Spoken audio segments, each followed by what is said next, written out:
साहब रसोई बना रहे तो भगवान की, झाड़ू लगा रहे तो भगवान की, पोछा लगा रहे तो भगवान की, सास ससुर माता पिता पुत्र पति सबकी सेवा कर रहे भगवान की सेवा है। ये हुआ तन की सेवा। अब हमारे पास 100 रुपया लगता है कि अगर एक्स्ट्रा है तो हम किसी बीमार को दे देते हैं, किसी संत महात्मा की सेवा में लगा देते हैं, गौ सेवा में लगा देते हैं, भगवान की सेवा में लगा देते हैं। नहीं है तो जरूरत नहीं देने की। साधु की ममता अर्थ देने वाले के प्रति नहीं होती, ध्यान रखना। हम बड़े बड़े सिद्धों को देखा है, खूब सेवाएं हुई और फटकार के बाहर खड़े कर दिया।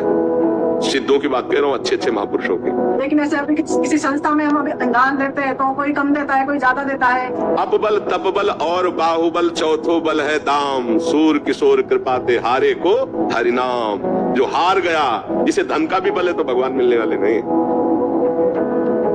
उसके आगे लिखे तन, मतलब समय की, वहाँ समय दिया जाए मंदिर में, या मन सिमरन किया जाए, या धन। हमारे शरीर से जितनी चेष्टाएं होती है सब भगवान के लिए होती है। मानो सुबह से उठने से लेकर शयन तक, शयन से लेकर सुबह तक, साहब रसोई बना रही तो भगवान की, झाड़ू लगा रही तो भगवान की, पोछा लगा रही तो भगवान की, सास ससुर माता पिता पुत्र पति सबकी सेवा कर रहे भगवान की सेवा है। ये हुआ तन की सेवा। और मन को रखो करुणा निधान भगवान के नाम के चिंतन में, और जो धन है वो परिवार की सेवा में लगाओ। परिवार रूपी भगवान ही है, उनकी सेवा में लगाओ। हाँ, अब अपने पास 4 रोटी है, एक ज्यादा हमें लगता है कि तो हम किसी को दे देते हैं, किसी कुत्ते को दे देते हैं, गाय को देते हैं, किसी भूखे को। अब हमारे पास 100 रुपया लगता है कि अगर एक्स्ट्रा है तो हम किसी बीमार को दे देते हैं, किसी संत महात्मा की सेवा में लगा देते हैं, गौ सेवा में लगा देते हैं, भगवान की सेवा में लगा देते हैं। नहीं है तो जरूरत नहीं देने की।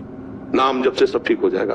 धन या तन ये सब हमारा सेवा में लग रहा है। परिवार भगवान का दिया हुआ है, वही सेवा करो, वही भगवान का स्वरूप है। अलग से कहीं भाग करके भंडारा करने की जरूरत नहीं। हाँ है, इस्लाम में आपको लगता है तो कीजिए, नहीं है तो भगवान ने ऐसी मांग नहीं की है। ऐसे मांगने के पति में भगवान को देखो, पुत्र में भगवान को देखो, पत्नी में भगवान को देखो, उसी परिवार की आराधना करते हुए भगवान में पहुंच जाओगे। और भागे घूमो तो जब घर में भगवान की भावना नहीं कर पाए तो मंदिर में कहां से भगवान की भावना कर पाओगे? फिर धोखा ही धोखा मिलेगा। हमारी बात सत्यता से समझ लीजिए। नाम जप कीजिए, जितनी सेवाएं हैं वो सब भगवान के लिए मैं कर रही हूँ। मन हमारा प्रभु के चिंतन में लगा रहे, और जो धन हमारे पास है वो भगवान का हमारे परिवार के पोषण के लिए। उसमें से अगर कोई भूखा आ जाता है तो उसे पवा देते हैं। कोई बीमार आदमी, हमें लगता है कि आज हम सब्जी ना खरीदेंगे, इसकी दवा दे देंगे तो काम बन जाएगा, हम उसे, हमारे दिखाई दे रहा है एक आदमी ठंडी से कांप रहा है तो हमारे 2 स्वेटर है, अगर 1 स्वेटर दे देते तो काम चल जाए। ये है गृहस्थी में। अब जिनके पास बहुत है तो वो भी अपने हिसाब से करें। धन की मांग भगवान ने कहीं नहीं की है। बस भाव करना है कि मेरे प्रभुनाथ सकल संपदा तुम्हारी और मैं सेवक समेत सुतनारी। सब श्री हरि का है, हम कहां दे किसको दे? जब जैसी प्रेरणा हुई वैसा कर दिया, नहीं तो सब कुछ प्रभु का है। ऐसे भाव में रहना चाहिए।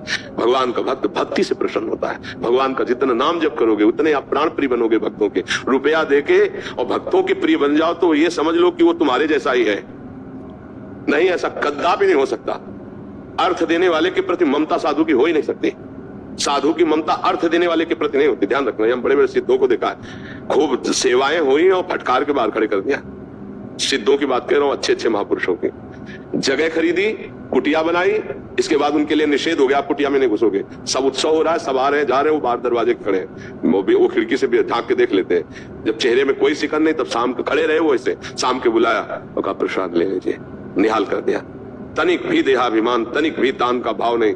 तो वो महापुरुषों का संग अभिमान रहित करता है। धर्म से चलो, जो तुम धर्म से कमा रहे हो, कभी एक को अगर रोटी पवा दी तो हो गया तुम्हारा दान। कभी एक बीमार आदमी की औषधि करा दी, हो गया दान। वो दान भी तुम्हें नरक ले जाएगा। कैसे? पाप किया हुआ धन जब आप दूसरे को दोगे तो उसकी बुद्धि में पाप ही चढ़ेगा, उसकी बुद्धि पवित्र नहीं होगी, तो पाप का ही विस्तार हुआ। इसलिए हम इस बात का खंडन करते हैं, धर्म पूर्वक चलो, उसमें जो आपके पास है। ऐसा लगता है कि भगवान आज भूखे इस रूप में आए, आप अपना भोजन पवा दो, फिर देखो उस दिन भूखे रहोगे ना तो हृदय विशेष शीतल रहेगा। आप अपना वस्त्र दे दो, कोई कांप रहा है सर्दी में, ये बात है। अधिक है आपके पास, गौएं हैं, संत भगवान है, मंदिर है, वो कर दिया, लेकिन ये सिद्धांत नहीं है। ईमानदारी से चलो और अपने परिवार का ही केवल पोषण कर रहे हो और नाम जप कर रहे हो। और कभी कभी कोई अतिथि संत भगवान आ गए, प्रसाद पवा दिया, कोई ठंडी है तो वस्त्र एक आध दे, हो गया आपका। गृहस्थी में नाम जप से बहुत जल्दी लाभ प्राप्त होता है। हमारी बात समझ पा रहे हो? लेकिन ऐसे अभी किसी संस्था में हम अभी दान देते हैं तो कोई कम देता है, कोई ज्यादा देता है। हमारा महत्व ही नहीं है दाने का, तो हम चर्चा क्यों करें?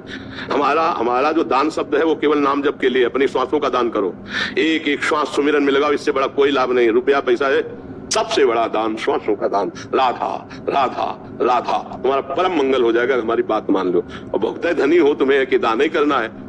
हम कह रहे हैं कि बड़े बड़े गौशाला खुले, खूब हरा चारा खरीदो और गौओं को पवा दो जाकर के, वो बात अलग है। पैसे का महत्व नहीं। प्रभु भगवत प्रसन्नता के लिए पैसे की चवन्नी की जरूरत नहीं, पक्का। ये हम सिद्धांत की, कभी किसी प्रवचन में सुन लो, कभी भी कहीं भी पैसे शब्द की बात नहीं होगी, क्योंकि इसका कोई महत्व नहीं है। पैसे से खरीद दे जाते भगवान ना, तो आजकल धनियों के घर में भगवान बैठे होते, लेकिन भगवान जब कभी किसी को मिले हैं तो दैन्य होकर जिसने भगवान को पुकारा उसे मिले। अपबल तपबल और बाहुबल चौथो बल है दाम, सूर किशोर कृपाते हारे को हरिनाम। जो हार गया, जिसे धन का भी बल है तो भगवान मिलने वाले नहीं। बस हमारी बात समझ पाओ तो समझ पाओ। अगर यही है कि दाने पुण्य, तो क्या दान पुण्य कितना करोगे, क्या करोगे, क्या दान पुण्य करोगे, कितना करोगे? और करने के बाद अंदर है ना कि मैंने दान दिया, तो उसका तुम्हें लाख का 10 लाख मिल जाएगा, लेकिन भगवान तो नहीं मिलने वाले ना। भगवान तो तब मिलते हैं जब ऐसे जीव हो जाता है कि आपके सिवा मेरा कोई नहीं प्रभु, मैं किसी योग्य ही नहीं कि आपको कुछ कर सकूं, क्योंकि जब मैं देखता हूं तो मेरा तन, मेरा धन, मेरे पास जो कुछ वो सब आपका दिया हुआ है ना, आपका दिया हुआ है। तो मतलब आपकी दी हुई वस्तु को मैं अपनी मान करके आपको पुनः देने की बात कहूं तो भूल ही तो होगी। वो कैसे लगाया जाता है? तो दीयम वस्तु गोविंदम तुभ्यमेव समर्पये, हे गोविंद आपके द्वारा दी वस्तु आपको समर्पित करते हैं। तो इसे दान कह सकते हो क्या? अरे प्रभु की वस्तु प्रभु को समर्पित करो, इसमें कौन सा तुम्हारा उसमें बड़ी बात हो गई? तो दान शब्द का मात्र तो समझिए, आपके पास जो कुछ है, तन मन जो भी है, वो प्रभु का दिया हुआ है। आप धर्म पूर्वक पालन कीजिए। अगर कभी संयोग बन जाता है ऐसा कि कोई भूखा है, कोई भी, तो आप उस समय अपनी न सोचकर उसके सुख की बात कीजिए। ये बात तो आपको मंगल करेगी, और ये सब अहंकार को पुष्ट करने वाला है। इससे ज्यादा लाभ की आशा मत रखिए। क्यों? क्योंकि धन में जिसकी महत्व बुद्धि हो गई लेने और देने में, वो भगवान को महत्व बुद्धि में रख ही नहीं सकता। ये बिल्कुल समझो। धन की महत्व बुद्धि भगवान से विमुख कर देती है। गृहस्थी में धर्म पूर्वक मेहनत करो, चाहे भले रिक्शा चलाना पड़े, किसी के आगे से हाथ मत फैलाओ, मेहनत का पैसा, और फिर उसमें किसी एक को रोटी दे देना, ये बहुत बड़ी बात होगी। दान का तात्पर्य होता है प्रभु की वस्तु प्रभु को समर्पित करना। अवसर आने पर कोई भूखा है, कोई प्यासा है, कोई बीमार है, कोई पशु ऐसा तड़प रहा है, अब तुम्हारे पास पैसा है तो आप प्रयोग करो, उसको दुख रहित करो, इसके लिए है।